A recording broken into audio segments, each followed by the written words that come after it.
हरे भाग्योदयेन बहुजन्म समर्जितेना सत्संगमं च लभते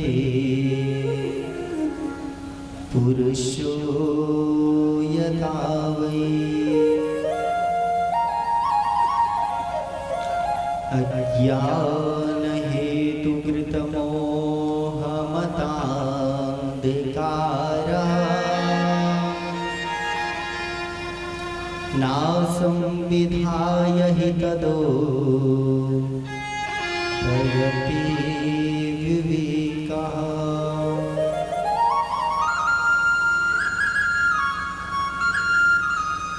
सत्संग हमें कब प्राप्त होता है? सत्संग जो है हमें कब प्राप्त होता है?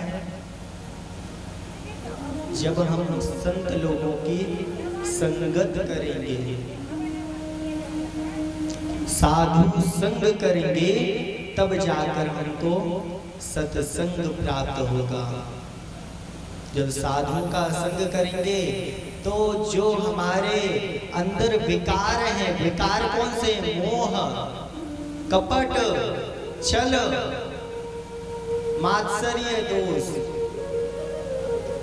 दूसरों के अंदर क्या देखते? बुराई देखते हैं, ये भी दोष है। जब साधुओं का संग करेंगे तो क्या होगा? हमारे यह दोष नष्ट हो जाएंगे। हरे अज्ञान हेतु कृत मोह मदांधकार। और तत्पश्चात क्या होगा? नासं विधाय हि तदो दयति विवेकः। जो अज्ञान रूपी अंधकार हमारे अंदर भरा हुआ है उसका नाश हो जाएगा और महान विवेक की प्राप्ति होगी। महान विवेक क्या है? विवेक क्या है? प्रश्न उठता है। गोस्वामी जी महाराज कहते हैं, अरे उमा कहूँ मैं अनुभव अपना, सत हरि भजन जगत सब सपना।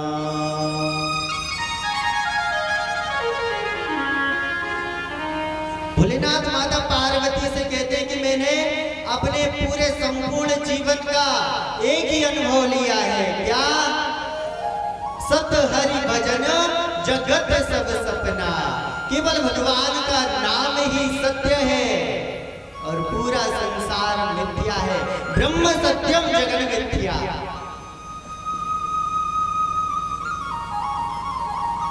भगवान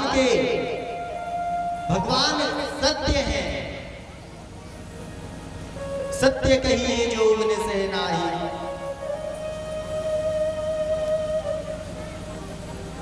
इसलिए भगवान को मंगलाचरण में भी सत्य कह कर ही पुकारा गया है। सत्यम परम धीमहि। लेकिन यह कब होगा? जब हम साधुओं का संग करेंगे, भगवान के भक्तों का संग करेंगे, तत्पश्चात हमको यह सत्संग प्राप्त होगा और हम दूसरे, वास्तव में सत्य घटना है। यदि हम दूसरे लोगों का साथ करेंगे, संग करेंगे, तो हमको बुरे लोगों का साथ करेंगे तो बुरा परिणाम मिलेगा। एक हिमालय में हंस रहता था और एक बार भ्रमण करते हुए वह पृथ्वी पर आया। भ्रमण कर रहा था कि एक राज्य में पहुंच गया। राज्य में क्या देखता है? एक राजा की सवारी जा रही थी। तो राजा चलते चलते थक गया। दोपहर का समय था, विश्राम करने के लिए एक पेड़ के नीचे लेट गया और अपनी चादर रखा था उसे ओढ़कर वह लेट गया, सो गया। नींद लग गई। उसी पेड़ के ऊपर एक कौवा बैठा हुआ था। उसने राजा के ऊपर पीठ कर दिया, जिससे चादर गंदी हो गई और कौवा कुछ क्षण रुका और वहां से उड़ गया। तभी एक हंस आता है और उसी स्थान पे बैठ जाता है जहां यह कौवा बैठा है। कौवा बैठा रहता है उसी स्थान में आकर वह बैठ जाता है। जब राजा की नींद खुलती है वह देखता है कि इसने मेरे ऊपर पीठ कर दिया। ऊपर देखा तो कौवा नहीं था, वहां पर कौन था? हंस था। तो उसने वहीं से एक बाण छोड़ दिया, बिना सोचे विचारे एक बाण छोड़ दिया। वह हंस तड़पता हुआ नीचे गिर गया और उसने क्या कहा?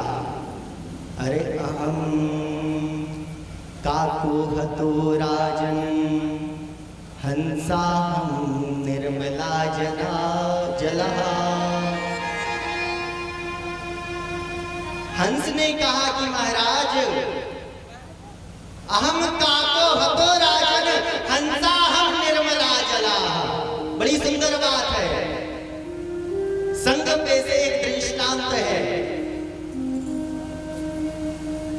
कहता है अहम काको हतो राजन हंसा हम निर्मला जला। मैं निर्मल जल में निवास करने वाला हंस हूं, कौवा नहीं हूं। आपके ऊपर कौवा ने पीठ किया है। अहम काको हतो राजन, कौवा समझकर आपने मुझे मार दिया, लेकिन इसमें आपका दोष नहीं है। रोते हुए उसने कहा इसमें आपका कोई दोष नहीं है, इसमें मेरा ही दोष है। क्यों? क्योंकि दुष्ट स्थानम प्रभावेणा, मैं दुष्ट इंसान के स्थान पर आया और उसके स्थान पर बैठ गया। उसका दोष मुझे लगा, जिससे मैं अपने प्राणों को त्याग रहा हूं। क्या होता है? दुष्टों के संग करोगे तो क्या परिणाम मिलेगा? अरे जब उसके स्थान पर बैठने से हमारे प्राण संकट में हो सकते हैं। 4 लोग यदि बैठे होंगे, बना रहे होंगे पैक,